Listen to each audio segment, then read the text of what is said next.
Detoxifying Wholesomeness. We all fight different battles in our lives, and it can be really confusing about how we try to overcome them, because most of them sadly do not come with an instruction manual.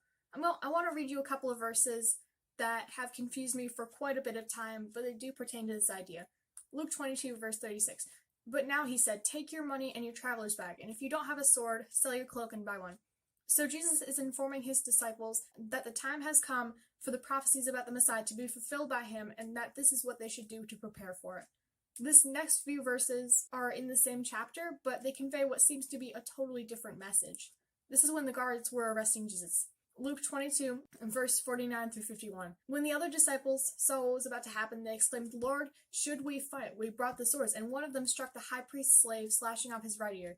But Jesus said, no more of this, and he touched the man's ear and healed him. Now hang on a second.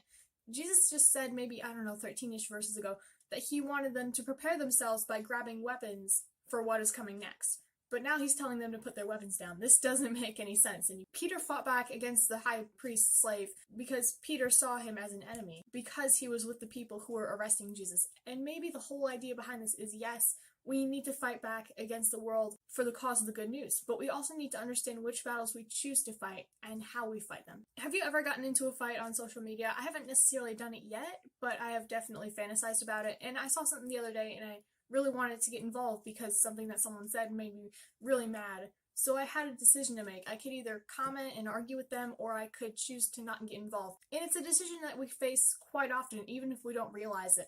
But some of the fights in our life are fights that we choose to fight, not necessarily fights that we have to fight. And social media is actually a really good example of this, because there's nothing saying that you have to agree or disagree or argue about it.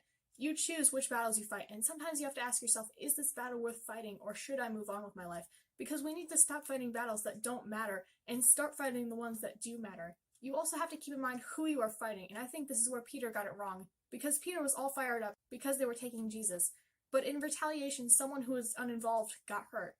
And you also have to ask yourself, what is the purpose of this battle? Otherwise, the whole thing is meaningless. What would be accomplished even if you did win? And I think that if you consider those questions, it'll be a lot easier to tell which battles you should choose to fight. So let's recap here. I want you to write this down if you can. You have to ask yourself, is this battle worth fighting? Who are you fighting? And what is the purpose of this fight? And if you ask yourself those questions and one of them is answered a little bit weird, then it's probably a good idea to not get involved in that fight or choose to fight that battle. So once you figure out what battles you're supposed to fight, you also have to figure out what is the best way to fight. And there's a bunch of ways that we can choose to fight a battle.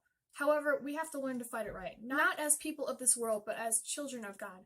To fight our battles not with earthly weapons or lies, but by using the fruit of the Spirit, which is love, joy, peace, forbearance, kindness, goodness, faithfulness, gentleness, and self-control. And I think there is no greater example of this than Stephen. You can find him in Acts chapter 6 and 7.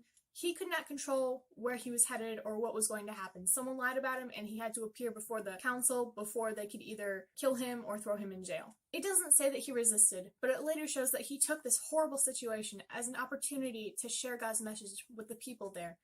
Even as they dragged him out of the room to stone him to death, he asked God to forgive the people who were going to kill him. And if that is not a demonstration of how to fight a battle, then I don't know what is. That is how a battle should be fought. The battle you're facing might not be as life-threatening or even near that, because we all fight different battles. But no matter what battle you're facing or what you're going to face in the future, just remember that you can't fight all of your battles. You have to choose which battles to fight and understand how to fight them. Thanks for watching this video. Please remember to like and subscribe. If you have any questions or anything, please feel free to leave them in the comments, because I do read them and I want to hear from you guys. I'll see you guys later. Bye.